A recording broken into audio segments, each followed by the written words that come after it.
ભગવાન રામને બધી કથા કીધી છે. ભગવાન રામ આગળ હાલ્યા છે પથ્થર થઈ અને પડેલા અહલ્યાનો ઉદ્ધાર કરવા. ભગવાને પેનીને આમ પોતાના પગને અધર કર્યો છે, વાયુદેવને આજ્ઞા કરે છે. વાયુદેવે રામના તરણની રજ લઈ અને પથ્થર ઉપર મૂકી છે, કારણ કે રામને એમ થયું કે હું રઘુકુળ અને આ ઋષિ પત્ની એને ચરણ કેમ અડાડવા, દોષ લાગે. અહલ્યાનો ઉદ્ધાર કર્યો છે. અહલ્યાનો ઉદ્ધાર કરી જનકપુરની અંદર આવ્યા છે. ધનુષ યજ્ઞની અંદર પધાર્યા છે. એક પછી એક રાજ. આપણે સંક્ષિપ્તમાં રામકથા લઈ જવાની 12:30 વાગે નંદભાઈઓ 12:15 વાગે થશે. એ અતિ બરખા એ બુંદાય ગાદ સહી ગીરી કેસે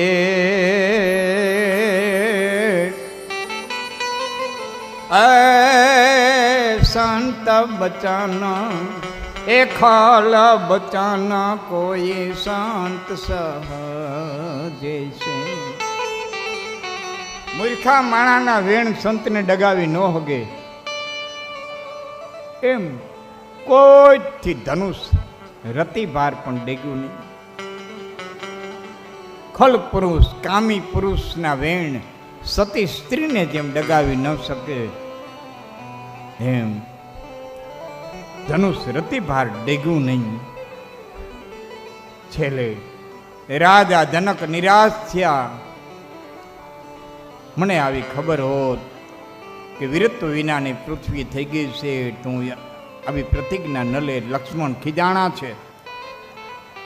રઘુકુળનો એક બાળક બેઠો હોય ત્યાં સુધી કોઈ કહી ન શકે કે વીરત્વ વિનાની પૃથ્વી થઈ. ભગવાન રામે ઈશારો કર્યો. લક્ષ્મણ જતી બેઠા છે. વિશ્વામિત્રે આજ્ઞા કરી છે. રામ ભગવાને ધનુષને પ્રણામ કર્યા છે.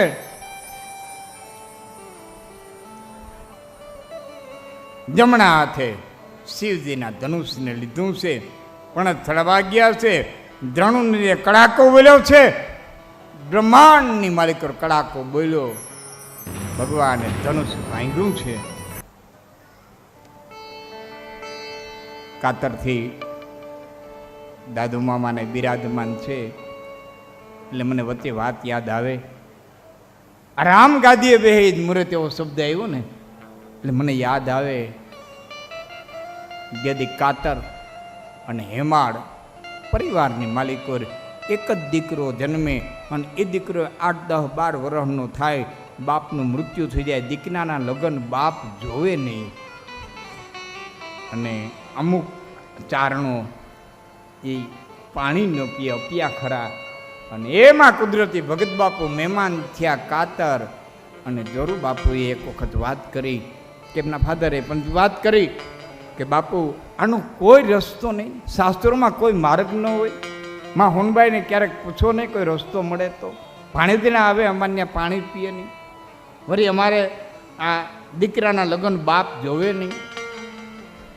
ટોકાયા. ભગત બાપુ મદાદર ગયા. સમય જાતા આ હુનબાઈમાં એ પધરામણી કરી. વાત કરતાં કરતાં ભગત બાપુએ વાત કરી કે માં કાતર દરબાર સાહેબની આ રીતે તકલીફ છે. એટલે માએ કાંઈ જવાબ દીધો નહીં.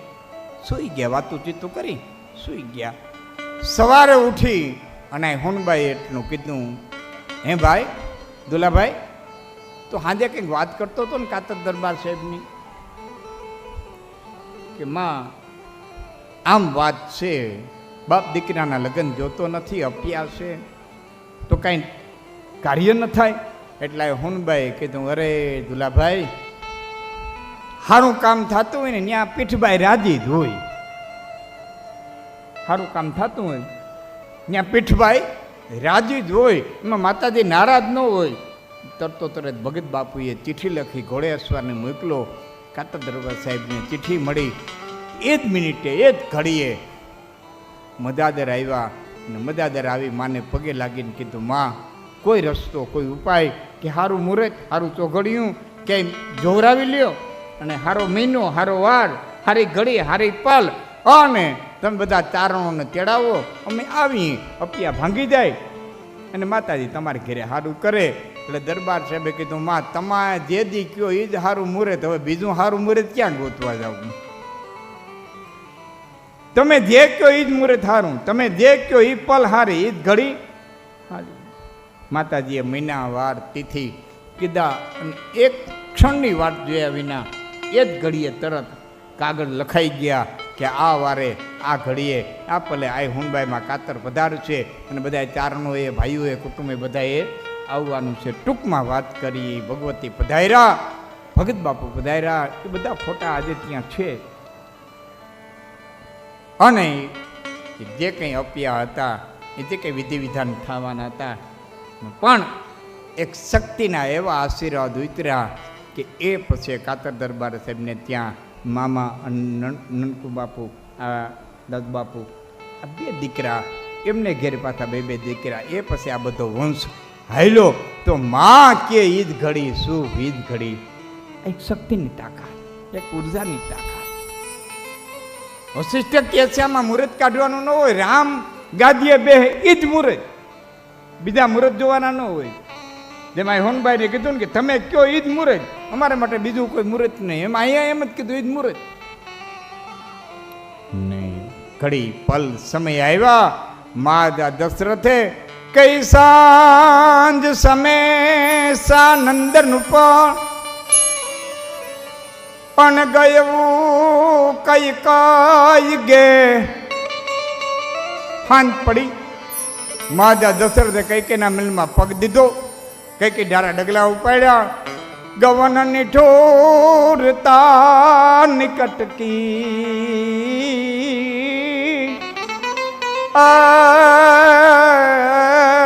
જનો ધરી દે સને. ગવન નિકટ, ગવન નિઠોરતા નિકટ. તુલસીદાસજી કે એવું દ્રશ્ય સર્જાણું હતું. હળું બી રૂપાળો કાચ હળી કાઢીને કારમી શિલાને ભટકાવા જતો હોય, ફૂલના કડીની કોમળતા વજ્રણ ટકરાવા જતી હોય, એ મહારાજા દશરથ રૂપી કોમળતા કઠોર વજ્રને હૈયાવાળા કૈકેયીને ભટકાવા જતા હોય. ગૌના નિઠોરતા નિકટ કી જનુ ધરી દે સને.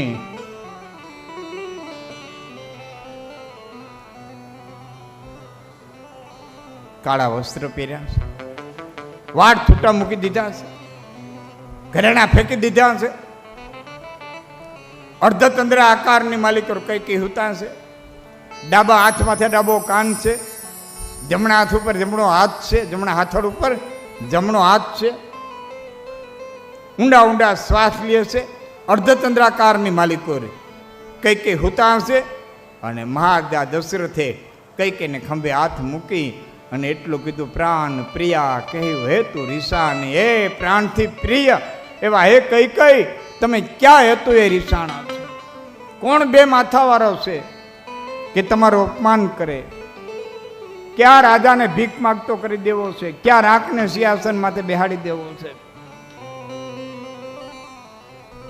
કોણે તમારું અપમાન કર્યું છે? કહી દુઈ શેર કહી જમ ચહલીના. કોણ બે માથાવાળો છે? કોને જમરાજા લેવા ઈચ્છે છે? કેને સિંહાસન માથેથી હેઠો ઉતારીને હાથનો વાટકો રામપાતર દઈને ઘેરે ઘેરે ભીખ માગતો કરી દેવો છે? કહું કે હિરંક કરવું નરેશુ અને કહું કે હિનુપ નિકો સે દેશુ. ક્યાં રાખને દેશ નિકાલ, ક્યાં રાખને રાજા બનાવો, ક્યાં રાજાને દેશ નિકાલ કરવો? કઈ હું રામને રાજ્યાભિષેક દઉં છું. ઉઠો, પ્રસન્ન થાવ, રાજી થાવ. પણ હું રામને રાજ્યાભિષેક દઉં છું અને તમે સુંદર મજાના સાજ સજો. આવું મહારાજા દશરથે કીધું ત્યારે શબ્દો કૈકેયીને લાગ્યા કેવા ભાલા જેવા, બંદૂકની ગોળી જેવા, તીર જેવા, છરી જેવા, તલવાર જેવા. મહાત્મા તુલસીદાસજી કે એવા નહીં કે તો કે હૈયાની માલિકોર મુઠ્ઠી એકનું ગુંબડું થયું હોય, એ પાકીને પીરું થયું હોય, અડધો ખવો પાણી આમથી આમ હલબલતું હોય, અને આ પાકળ ગુંબડાની માલિકોર આવી પીરી જહી મારતું હોય.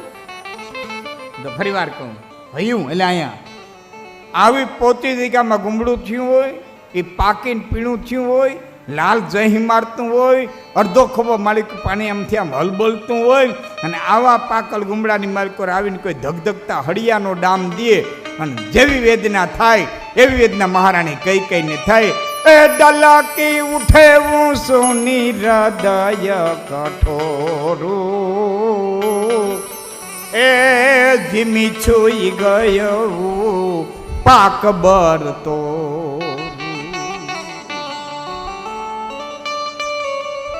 અને મહારાજા દશરથે કીધું કઈ કઈ રામને રાજ્યાભિષેક દઉં છું, આજ પ્રસન્ન છું, તમે કાંઈક માગો, તમે કાંઈક માગો. અને હું ખોટે ખોટ તમને નથી કહેતો, રૂડું મનાવવા નથી કહેતો, તમે જે માગો એ નો દઉં તો ભામિની રામ શપથ સત મોહી. એક વખત નહીં, બે વખત નહીં, ચાર વખત નહીં, મને રામના 100 વખત સોગંદ છે. એમ કઈ કઈ ઊભા થયા. હવે મારા હમ જોજો,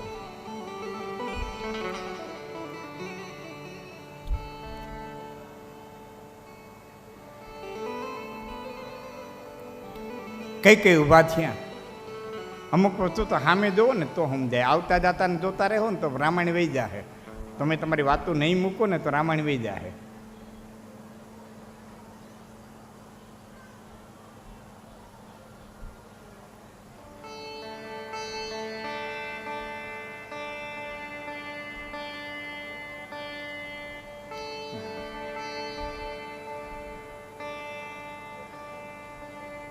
મહારાણી કઈ કઈ ઊભા છે.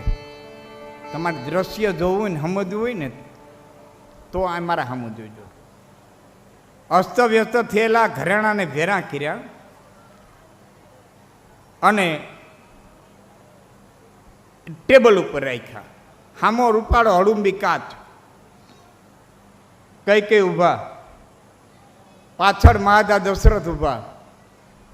ઘરેણું ઉપાડે, કડી ફિટ કરે, આરીસામાં જોવે, વાહે ઉભેલા મહારાજા દશરથના હામી નજર નાખે, એ ત્રાહી નજર દશરથ હામી નાખી જાય, ઘરેણાની કડી ફિટ કરતા જાય, નીચલો હોઠ છે એ ઉપલા દાંતથી દબાવતા જાય અને ઘરેણા પહેરતા જાય, કડીયું ફિટ કરતા જાય.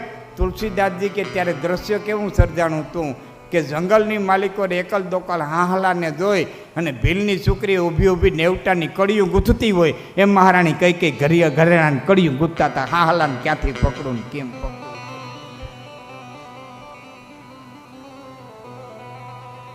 અને દશરથ કીધું માગ, કે માગું માગું કહું કબહું ન દેહું ન લેહું, માગહું મેં વરદાન દુઈ અને તે પાવહું સંદેહું. બે વરદાન માગું, મળશે કે નહીં મળે? અરે રાણી, આટલા બધા તમે એમાં ગુસ્સે હું થાવશો? વિસર્ગ એ મારો ભોર સ્વભાવ, હું તો મારા ભૂલકના સ્વભાવની હિસાબે ભૂલી ગયો. દુઈ કે ચારી માગી મકુલે હું, બેના 4 માગી લ્યો. મહારાણી કઈ કઈ કે બે તો માગવા દે, પછી તો દીધા જેવા ઈસો તો ને, બે તો ઘણાય થઈ પડશે, પછી તો દીધા જેવી સ્થિતિ છે તો ને. માગો. હવે સાંભળજો, જોજો. માગવા માટે થઈ અને મહારાણી કઈ કઈ આ મોઢું ઉઘાડ્યું. મામા આ મોઢું ઉઘાડ્યું. તુલસીદાસજી કે ત્યારે દ્રશ્ય કેવું સર્જાણું. એક સુંદર મજાનો વડલો હોય, વડલામાંથી મેના, પોપટ, મોરલા, કોયલ, ચકલા, કાબર આદિ પંખીડા બેઠા હોય, કિલોલ કરતા હોય. એ આનંદ કરતા પંખીડાઓને છીનભીન કરવા માટે થઈ અને કોઈ ભીલની છોકરી આવે અને ભીલની છોકરી પોતાની પાસે રહેલી પેટી, એ પેટીમાં બાજ નામનું પંખી હોય, એ બાજ નામના પંખીને છોડવા માટે થઈને પેટીનું ઢાંકણું ઉગાડે અને જેવું દ્રશ્ય સર્જાય એમ મહારાણી કઈ કઈ પોતાનું મોઢું ઉગાડ્યું. ભૂપ મનોરથ સુભગ બનું સુખ સુબિહંગ સમાજ, ભીલની છડન ચહતી એ બચન ભયંકર બાજ, બચન ભયંકર બાજ, બચન ભયંકર બાજ. મહારાજા દશરથ રૂપી વડલો, અયોધ્યાનો સમાજ, આનંદ રૂપી પંખીડા, કઈ રૂપી ભીલડી, વચન રૂપી બાજને છોડવા માટે થઈને પેટીનું ઢાંકણું ઉઘાડતી હોય એમ મોઢું ઉગાડ્યું. અને પેલા વચનમાં ભરતને ગાદી અને બીજા વચનમાં જેના અખાડે બેઠા છે એનો ઉલ્લેખ કર્યો. આજ આપણા પાસે જેના આશ્રય બેઠા છે. તાપસ દેશ વિશેષ ઉદાસી, એ 14 બરસ રામ બનવાસી. તાપસ દેશ વિશેષ ઉદાસી. માતા દશરથે કીધું કઈ મજાક કરો છો? ના, સત્ય કહું છું. કઈ આવા વેણ? મહારાજ સત્ય કહું છું, મારે માગવાનું હતું માગી લીધું. કઈ રામે તારું હું બગાડ્યું? ભરતને ગાદી દઉં, રામે તારું હું બગાડ્યું? કૌશલ્યા તારું હું બગાડ્યું? તું કૌશલ્યાને આટલી દુખી કેમ કરે કે રામ સાધુ તુમ સાધુ સયા અને રામ માતુ ભલી ભાતી પહેચાને. મહારાજ, રામે સાધુ છે, તમે સાધુ છો, રામના માય સાધુ છે. તમારે આરે ચોરીના તારાટા ફેરા ફરીને આવીશું. રામની માની યારે મેં જિંદગી કાઢી છે. રામ મારી કડીનું રમાડેલું છે. એકાને સર્ટિફિકેટની જરૂર નથી. હું ક્યાં વાંક કાઢું? હું કોઈનો ગુનો કહું? રામમાં આ ગુનો છે, કૌશલ્ય મેં કીધા કોઈને આ ગુના? મારે માગવાનું હતું, માગી લીધું. દેવું ન દેવું તમારી મરજીની વાત. મહારાજ આ દશરથ કહે છે કઈ જરા સમજો મહારાજ, અહીં ત્રીજું કોઈ નથી, તમે હું બે જ છે. ના પાડી દો, તમે તમારા રસ્તે, હું મારે રસ્તે. અહીં ક્યાં કોઈ ત્રીજું સાંભળે? અહીંયા ત્રીજું કોઈ છે નહીં. કહી દો નથી દેવા, બસ પૂરી વાત. પણ એટલું યાદ રાખજો, એ રઘુકુલ રીતિ સદા ચલી આઈ, એ પ્રાણ જાય પર બચન જાય. અને માતા દશરથે કીધું કઈ મને આવી ખબર હોત ને કે તો આ ભયંકર વરદાન માગે તો હું તને વરદાન ન દે. અને ખાડ ખાડ ખાડ ખાડ ખાડ દાંત કાઢીને મારાની કઈ બોલા, એ મહારાજ, એ રઘુકુળ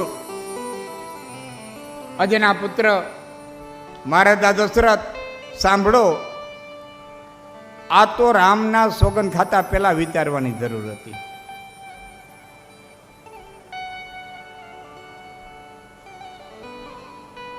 હા, બેસી જાઓ.